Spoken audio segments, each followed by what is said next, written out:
Aku akan menceritakan semuanya. Dari awal. Dari detik pertama aku menyadari bahwa dunia ini tidak seperti yang diajarkan dosen-dosenku. Namaku Arga Sasmita. Umurku 20 tahun ketika semua ini dimulai.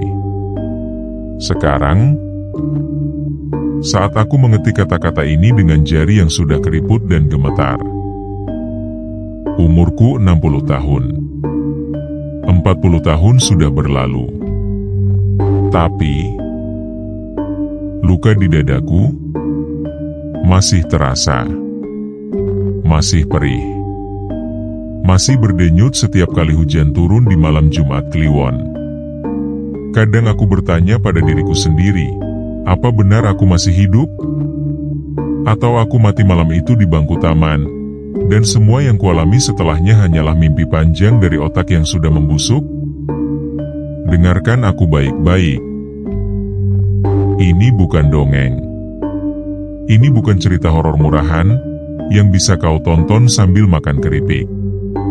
Ini adalah pengakuan dari seorang pria yang tubuhnya tidak lagi sepenuhnya miliknya sendiri.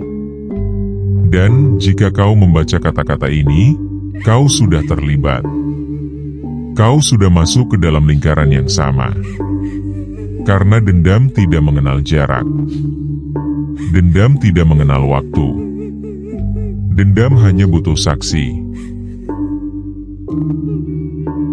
Tugu Pahlawan, Surabaya. Kamis Wage malam Jumat Kliwon. Tanggal 8 Agustus 1985. Aku duduk di bangku taman batu itu karena skripsi. Antropologi. Ilmu tentang manusia. Aku percaya pada logika. Pada data. Pada fakta. Aku tertawa pada teman-teman yang percaya tuyul, pocong, genderuwo. Aku bilang pada mereka, tunjukkan buktinya. Sampai sekarang belum ada satupun jurnal ilmiah yang membuktikan keberadaan hantu-hantu itu. Malam itu, alam semesta memutuskan untuk membungkam mulutku selamanya. Kabut kehijauan datang dari dalam tanah. Dari pori-pori batu nisan yang tak terlihat. Dari nafas bumi yang menyimpan ingatan pembantaian. Aku menghirup kabut itu tanpa sadar. Dan begitu kabut itu masuk ke paru-paruku, aku bukan lagi Arga. Aku menjadi Bambang Sukamto. Pemuda yang mati dengan kuku tercabut. Pemuda yang jantungnya ditusuk katana. Pemuda yang dikhianati oleh sahabatnya sendiri. Aku merasakan semuanya. Siksaan. Kematian. Kebencian yang tidak pernah pada meski tubuh sudah menjadi abu. Lalu aku bangun. Petugas taman bilang aku pingsan. Katanya aku hanya kelelahan. Tapi sejak malam itu, aku tidak pernah sendirian. Bambang tinggal di dalam kepalaku. Dia berbicara melalui mulutku. Dia melihat melalui mataku. Dan dia haus. Bukan haus akan air. Bukan haus akan makanan. Dia haus darah. Dan kabar buruknya, dia menggunakan tanganku untuk mendapatkannya. Aku akan menceritakan bagaimana seorang mahasiswa biasa berubah menjadi algojo yang menghukum seorang pahlawan palsu. Bagaimana dendam yang mengendap selama 40 tahun akhirnya menagih hutang. Dan bagaimana di akhir cerita ini kau akan bertanya pada dirimu sendiri, siapa sebenarnya monster dalam cerita ini? Bambang? Damar? Atau aku? Selamat mendengarkan kisah gelap ini. Tapi, sebelum kau melanjutkan, coba lihat ke belakangmu. Apakah kursi di ruanganmu kosong? Karena kursi-kursi itu selalu punya cerita. Dan kadang, mereka memilih pendengar baru. Kau tidak pernah tahu. kursi mana yang sedang diawasi.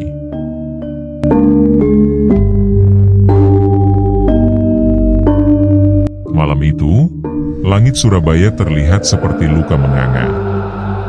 Tidak ada bulan, tidak ada bintang. Awan hitam tebal bergulung pelan, seolah menahan napas. Tugu Pahlawan berdiri sunyi, di tengah lapangan yang basah oleh embun malam. Angin bertiup pelan tapi aneh. Tidak seperti angin biasa.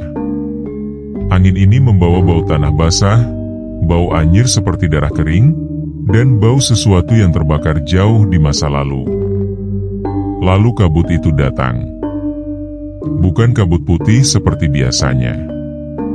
Kabut ini kehijauan, seperti air danau yang sudah mati. Ia merayap dari celah-celah monumen, keluar dari pori-pori tanah, menggulung perlahan di sekitar bangku-bangku taman. Saat kabut itu menyentuh kulitku, aku merasakan sesuatu yang tidak bisa dijelaskan oleh buku teks antropologi manapun. Auranya berat. Seperti ada tangan raksasa yang menekan dadaku dari atas. Seperti udara di sekitarku mengental, menjadi sesuatu yang setengah padat, setengah mimpi buruk. Dan di dalam kabut kehijauan itu, aku mendengar suara. Bukan suara yang bisa didengar telinga, tapi suara yang langsung masuk ke tulang tengkorakku. Suara rintihan, suara tangis, suara orang mati yang tidak mau pergi. Namaku Arga Sasmita, mahasiswa antropologi FISIP Unair semester 7. Malam itu, Kamis Wage malam Jumat Kliwon, tanggal 8 Agustus 1985, aku duduk di bangku Taman Tugu Pahlawan. Penyusunan skripsiku tentang komunikasi sejarah melalui ruang publik, memaksaku melakukan observasi malam hari. Aku tidak pernah percaya hal-hal mistis. Sebab dunia antropologi mengajarkanku untuk mencari penjelasan secara rasional. Tapi malam itu berbeda. Awalnya hanya angin biasa. Lalu perlahan, hawa dingin yang aneh mulai merambat dari bangku batuku. Bukan dingin biasa. Dingin yang menusuk hingga sumsum tulang, seperti ada 1000 jarum yang masuk ke pori-poriku. Aku mencoba berdiri, namun kakiku membeku. Mataku terbuka lebar, saat pemandangan di sekitarku mulai berubah. Lampu taman padam satu persatu. Monumen Tugu Pahlawan yang megah bergulung kabut hitam. Saat kabut itu menipis, aku tidak lagi berada di tahun 1985. Aku jongkok di tanah kasar. Di sekelilingku puluhan pemuda Indonesia dengan pakaian compang-camping, wajah lebam, mata sayu. Kami dikelilingi serdadu Jepang berseragam coklat, bayonet terpasang di ujung senapan. Sebuah papan kayu tergantung di pintu gerbang besi. Kempeitai. Kempeitai. Aku tersentak. Ini markas polisi militer Jepang. Kepalaku berdenyut saat suara jeritan menyayat telinga, datang dari dalam bangunan. Seorang pemuda diseret keluar dengan wajah hancur, darah mengalir dari mulutnya yang menganga tanpa gigi. 2 tembakan. Dia jatuh. Darahnya menyembur ke wajahku. "Jangan bergerak," teriak seorang serdadu dengan logat Jepang yang kasar. Aku ingin lari, tapi tubuhku tidak patuh. Aku hanya bisa menggigil, menahan mual, saat kulihat barisan pemuda lainnya digiring satu persatu ke ruang pemeriksaan. Dan aku sadar. Sebentar lagi giliranku. Ada sesuatu yang mengamati dari balik bayang-bayang, dan aku yakin benda itu sudah tahu namaku. Tapi, apakah aku masih harga? Atau aku sekarang adalah orang lain? Kabut kehijauan itu tidak pernah benar-benar pergi. Ia hanya menunggu di sudut mataku.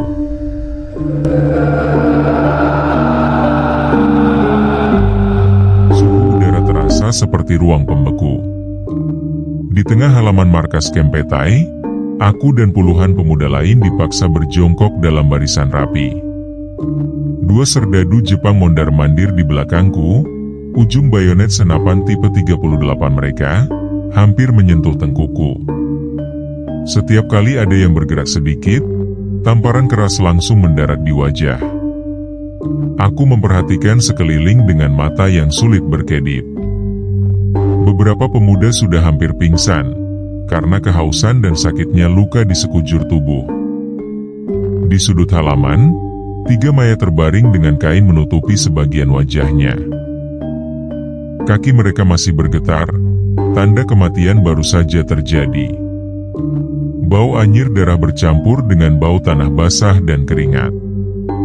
Sesekali pintu ruang pemeriksaan terbuka, dan suara jeritan keluar begitu jelas. Bukan jeritan biasa. Itu jeritan orang yang kukunya dicabut satu persatu, atau sendi jarinya dipatahkan dengan tang. Aku menelan ludah, karena ketakutan. Dalam kuliah antropologi, aku pernah membaca kesaksian korban Kempetai. Tapi, membaca kisah sejarah dan mengalaminya langsung adalah dua dunia yang berbeda. Seorang perwira Jepang dengan kumis tipis berjalan di depanku, matanya menelusuri setiap wajah. Di tangannya ada selembar kertas berisi nama-nama. Bambang Sukamto, panggilnya dengan aksen keras. Tidak ada yang menjawab. Bambang Sukamto, panggilnya lagi. Tiba-tiba tanganku bergerak sendiri. Saya, kataku. Tapi itu bukan suaraku. Suara itu lebih berat, lebih parau, seperti milik orang lain yang sedang berbicara melalui mulutku. Dua serdadu menarikku berdiri.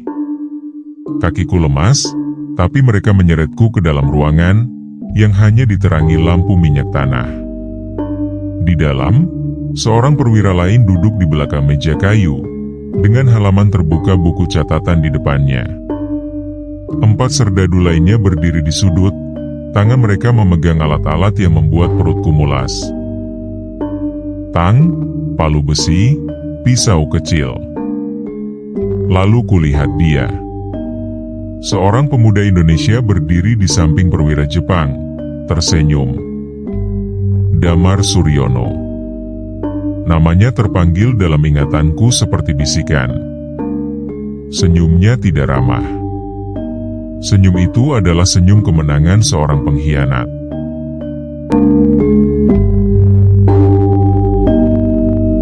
Lima serdadu mengelilingiku. Yang satu duduk mencatat, 4 lainnya memegang tubuhku dengan kasar. Aku dilempar ke lantai tanah yang dingin dan lembab. Wajahku dihempaskan ke bawah, pipi kiriku menghantam pecahan keramik. Aku merasakan rasa logam darah di lidahku. Cepat, katakan siapa dalam pemberontakan, teriak perwira yang memanggilku tadi. Tidak ada pemberontakan. Saya hanya karyawan di Ryokan Tanaka di Kembang Jepun, jawab mulutku. Mulut Bambang. Dengan suara gemetar tapi berusaha tegar. Sebuah tendangan menghantam ulu hatiku. Aku terbatuk, udara terasa sulit masuk ke paru-paru. Sebelum aku sempat bangkit, seorang serdadu mencengkram rambutku dan menarik kepalaku ke belakang. Wajah perwira Jepang itu berada beberapa sentimeter dari wajahku. Aku bisa mencium bau rokok dan bawang putih dari mulutnya. Karyawan kecil? Karyawan tidak mungkin punya peta posisi meriam di pelabuhan Tanjung Perak, katanya sambil melempar secari kertas ke lantai. Kami menemukan ini di rumahmu. Itu jebakan. Aku tahu. Bambang tahu. Tapi tidak ada gunanya berdebat dengan Algojo, yang sudah punya niat membunuh. 4 serdadu itu mulai bekerja. 2 orang menekan tanganku ke lantai. 1 lagi memegang tang besi kecil. Aku merasakan dingin logam menyentuh kuku jari telunjuk kiriku. Perwira pencatat itu tersenyum. Sesaat kemudian terdengar suara. Krek. Rasa sakit itu tidak bisa digambarkan. Bukan seperti terbakar atau teriris. Ini lebih primitif. Rasa ketika sesuatu yang seharusnya melindungi ujung sarafmu dirobek paksa. Aku menjerit. Jeritanku memantul di dinding ruangan. Tapi mereka tidak berhenti. Satu persatu, kuku jari tanganku dicabut. Lalu kakiku. Lalu jari manis, jari tengah, jempol. Di sela-sela siksaan itu, aku mendengar suara dari balik pintu. Suara seseorang yang tertawa kecil. Itu suara Damar. Aku akan mati di sini, bisik Bambang dalam kepalaku. Atau dalam kepalaku, aku tidak bisa membedakannya lagi. Lalu pintu terbuka, dan Damar masuk dengan sebuah katana di tangannya. Bukan untuk menyelamatkanku, tapi untuk memastikan kematianku.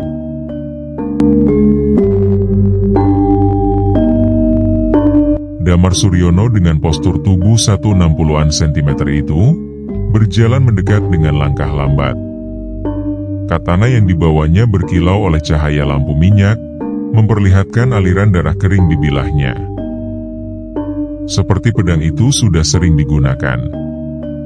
Ia tersenyum padaku, senyum yang tidak pernah kulupakan hingga detik ini. Rasakan rasa sakit ini Bambang, katanya dengan suara pelan tapi penuh kebencian. Kamu tidak akan bisa keluar dari markas ini, karena hari ini akan menjadi hari kematianmu. Aku ingin meludahi wajahnya. Tapi mulutku terlalu sakit untuk bergerak. Semua kuku di tangan dan kakiku sudah menganga merah. Darah mengalir deras membasahi lantai tanah, meresap ke dalam pori-pori bumi seolah tanah itu sendiri haus akan pengorbanan. Damar. Kamu anjing, teriakku suara Bambang dengan sisa tenaga yang masih kumiliki. Kamu mata-mata Kempetai. Kamu menjual kami semua. Sulastri tidak akan pernah mau sama pengkhianat sepertimu. Wajah Damar berubah. Senyumnya lenyap, digantikan oleh raut muka yang lebih mengerikan. Kebencian yang dingin dan terencana. Ia menoleh ke perwira Jepang, mengangguk. Perwira itu mengangkat tangannya, memberi isyarat. Dua serdadu menarik tubuhku ke posisi berlutut, tapi rambutku ditarik ke belakang. Membuat wajahku menatap langit-langit markas Kempetai. Damar mundur 2 langkah, mengayunkan katana ke belakang. Aku melihat ujung pedang itu mengarah ke dadaku. Aku tahu apa yang akan terjadi. Aku ingin menutup mata, tapi kelopak mataku membeku. Untuk Sulastri, bisik Damar. Akhirnya kematian itu terasa nyata saat katana menembus dada kiriku. Aku merasakan logam dingin merobek kulit, otot, dan tulang rusukku. Lalu pedang itu menembus jantungku. Ada sensasi aneh. Seperti balon berisi air panas yang meledak di dalam dadaku. Aku melihat darahku menyembur, membasahi wajah Damar yang tersenyum lagi. Perlahan, pandanganku gelap. Aku mendengar suara letusan senjata, tapi itu terdengar jauh. Lalu hanya keheningan. Lalu seseorang mengguncang bahuku. Mas, Mas. Tugu sudah mau tutup. Bangun, Mas. Mataku terbuka. Aku berbaring di bangku taman. Seorang petugas kebersihan menatapku dengan khawatir. Tidak ada darah. Tidak ada katana. Tidak ada markas. Tapi dadaku masih terasa sakit.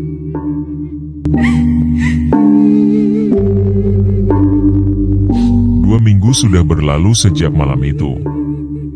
Tapi bekas tusukan katana di dadaku masih terasa setiap kali aku menarik napas panjang. Dokter di puskesmas mengatakan hanya otot tegang. Aku tahu itu bukan otot tegang. Itu adalah ingatan yang tertanam di dalam sel-sel tubuhku. Ingatan milik Bambang Sukamto. Aku mulai mencari arsip. Perpustakaan Fakultas Sastra, arsip Kota Surabaya, hingga koleksi pribadi dosen pembimbingku. Dan aku menemukan kebenaran yang membuatku muntah di kamar mandi kampus. Bambang Sukamto, pemuda Surabaya, karyawan Ryokan Tanaka di Kembang Jepun. Dia dituduh sebagai pemberontak anti-Jepang pada Agustus 1945. Tepat sebelum proklamasi. Dieksekusi di markas Kempetai pada 12 Agustus 1945. Tidak ada catatan resmi tentang pengkhianatan Damar Suryono. Sebaliknya, Damar Suryono menerima bintang gerilya pada 1958 dan sederet penghargaan lain. Juga status pejuang kemerdekaan. Dia dihormati sebagai veteran kemerdekaan. Foto-fotonya menghiasi koran lokal setiap 10 November. Dia menjadi pengusaha sukses, memiliki pabrik rokok dan kebun tebu di Mojokerto. Dan dia menikahi Sulastri, janda Bambang Sukamto. Setahun setelah eksekusi. Malam itu, saat aku duduk di kamar kosan, suara Bambang kembali. Tidak lagi dalam halusinasi, tapi seperti bisikan di belakang telingaku. Bantu aku Arga. Ungkap kebenarannya. Damar tidak pantas hidup tenang. Kata suara itu dengan nada meninggi. Aku takut. Tapi ada rasa lain yang lebih kuat, kemarahan. Bukan kemarahan Bambang, tapi kemarahanku sendiri. Bagaimana mungkin seorang pengkhianat dihormati dan dipuja-puji sebagai pahlawan? Lalu aku punya ide. Aku akan mewawancarai Damar. Dengan dalih untuk kepentingan skripsiku. 3 hari kemudian, aku berdiri di depan rumah mewahnya di kawasan Darmo Permai. Bel pintu kuningan itu terasa dingin saat kutekan. Dingin yang sama seperti malam di Tugu Pahlawan.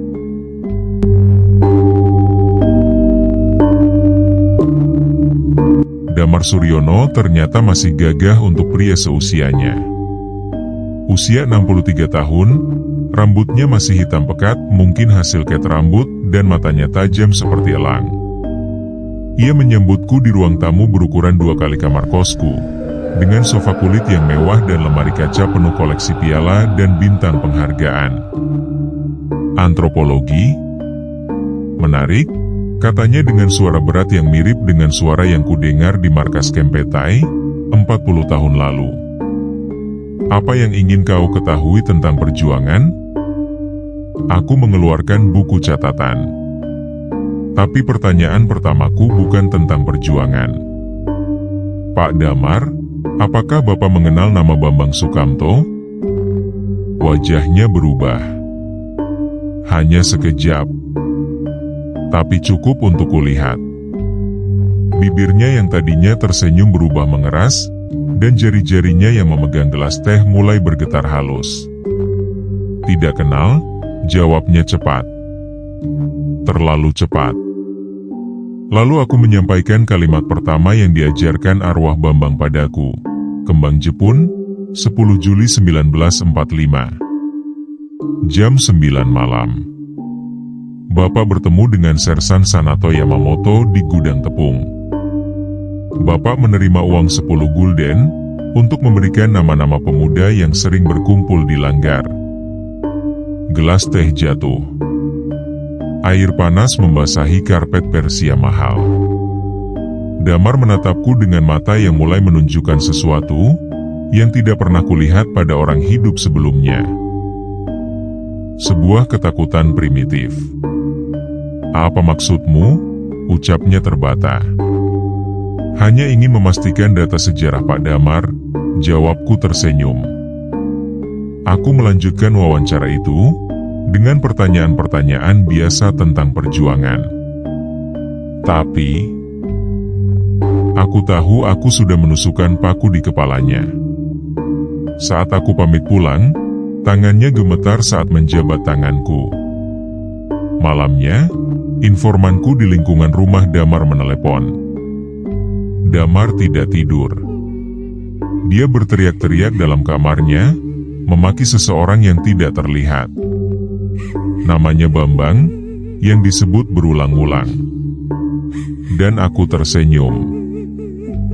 Senyum yang sama seperti senyum Damar saat melihat kukuku dicabuti 4 serdadu Jepang.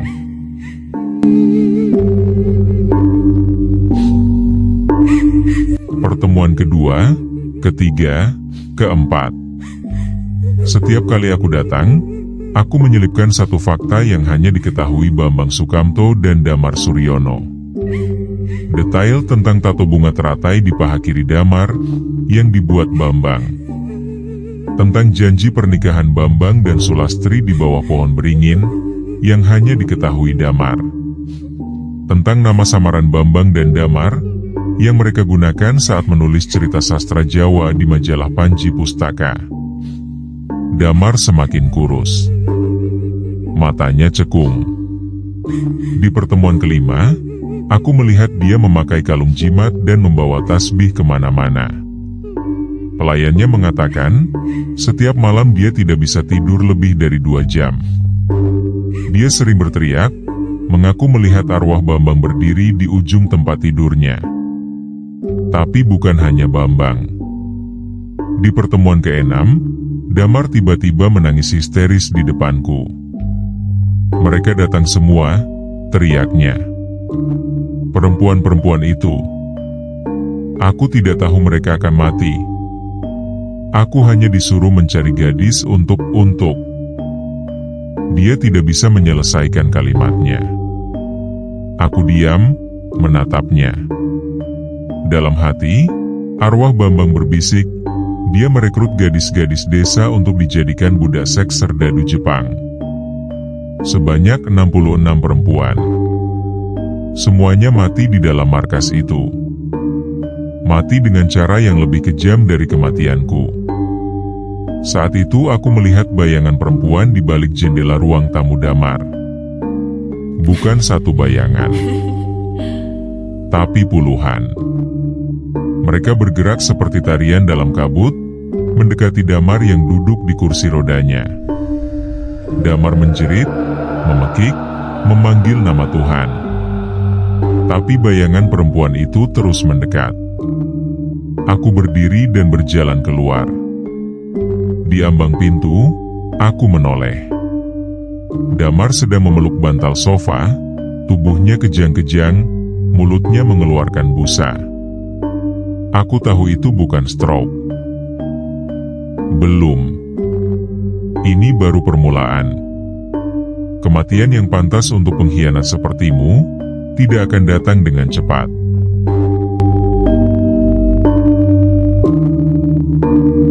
Telepon berdering pukul 3 pagi. Itu anak Damar, Jiwandono Damar Suryono, pria Parubaya yang selama ini membenciku, karena dianggap membuat ayahnya stres. Tapi kali ini suaranya bukan marah. Itu suara orang yang baru melihat neraka. Mas Arga, ayah saya meninggal. Tolong datang, katanya dengan suara gemetar. Aku tiba pukul 4. Rumah besar itu sudah dipenuhi tetangga dan beberapa polisi. Tapi tidak ada yang berani masuk ke kamar tidur utama. Aku mendorong pintu itu. Bau anyir menyambutku. Bukan bau biasa. Bau besi dan amonia yang pekat. Lampu kamar masih menyala, menerangi tempat tidur yang kini menjadi lautan merah. Damar terbaring telentang, matanya terbuka lebar dengan pupil yang membeku dalam ketakutan abadi. Darah mengalir dari kedua lubang hidungnya, dari kedua telinganya. dari kedua sudut matanya yang merah, dari mulutnya yang menganga, dari alat kelamin dan duburnya yang membanjiri sprei sutranya. 9 lubang. Seperti yang dikisahkan arwah Bambang tentang kutukan bagi pengkhianat sejati. Di atas meja samping tempat tidur, ada secari kertas yang sudah ditulis dengan tangan gemetar. Aku membacanya. Saya Damar Suryono, mengaku sebagai mata-mata Kempetai pada tahun 1945. Saya menjual nama-nama pejuang, termasuk Bambang Sukamto yang saya fitnah sebagai pemberontak. Saya juga menculik 66 perempuan desa untuk dijadikan budak seks serdadu Jepang. Semua meninggal. Saya mohon maaf. Kembalikan semua bintang penghargaan saya ke pemerintah. Saya tidak pantas menerima penghargaan itu. Saat membaca surat terakhir Damar itu, tanganku gemetar. Bukan karena kasihan, tapi karena di ujung surat itu ada tulisan tambahan dengan huruf yang berbeda. Huruf yang lebih tua, lebih kaku, seperti tulisan orang yang sudah mati. Terima kasih harga. Sekarang istirahatku tenang. Tapi saat aku menoleh ke cermin di sudut kamar, bayanganku tersenyum. Senyum yang bukan senyumku. Senyum Bambang Sukamto. Dan aku sadar, dendam tidak pernah berakhir. Ia hanya berpindah inang.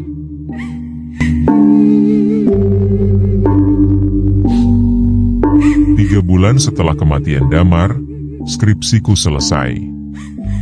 Aku mendapat nilai A+. Dosen pembimbingku mengatakan, penelitianku tentang komunikasi sejarah melalui ruang publik adalah terobosan. Tidak ada yang tahu bahwa sebagian besar datanya berasal dari arwah pendendam seorang pejuang yang dikhianati sahabatnya. Tapi ada satu hal yang tidak kuceritakan pada siapapun. Setelah semua berakhir, arwah Bambang tidak pergi. Dia masih ada di dalam kepalaku. Kadang suaranya muncul saat aku sendirian. Memberi komentar tentang makananku, tentang musik yang kudengar, tentang gadis yang kulewati di jalan. Aku pikir awalnya itu hanya trauma. Tapi, kemudian aku menyadari sesuatu yang mengerikan. Bambang tidak pernah memintaku membongkar kebenaran demi keadilan. Dia memintaku melakukannya, karena dia ingin merasakan balas dendam melalui tubuhku. Dan, sekarang, setelah Damar mati, dia tidak punya tujuan lagi. Tapi, dia juga tidak bisa pergi. Karena aku bukan hanya dimasuki arwah. Aku adalah reinkarnasi Bambang Sukamto, yang tidak sempurna. Aku menemukan fakta itu dari seorang sesepuh di Gunung Lawu. Dia mengatakan, ketika katana menembus jantung Bambang, sebagian jiwanya tidak hancur. Jiwa itu mengembara selama 40 tahun, mencari wadah. Dan, ketika aku duduk di bangku Taman Tugu Pahlawan pada malam yang tepat, Kamis Wage malam Jumat Kliwon, celah itu terbuka. Aku tidak lagi Arga Sasmita yang murni. Aku adalah Bambang Sukamto yang lahir kembali, dengan ingatan yang tertimbun di bawah kesadaran Arga. Dan semua komunikasi sejarah yang kualami, sebenarnya adalah ingatanku sendiri yang bangkit. Lalu pertanyaan terakhir yang tidak berani kujawab, apakah dendam itu milik Bambang atau dendam itu sejak awal merupakan milikku? Aku melihat cermin.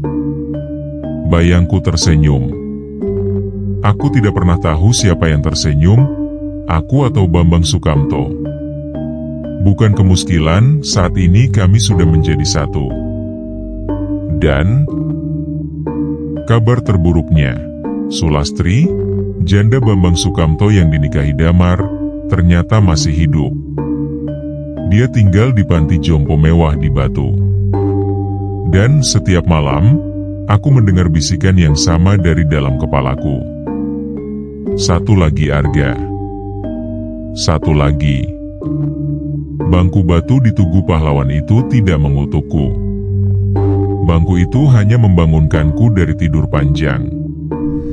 Sekarang, aku haus akan keadilan. Atau mungkin hanya haus. Dan, kini aku takut pada diriku sendiri.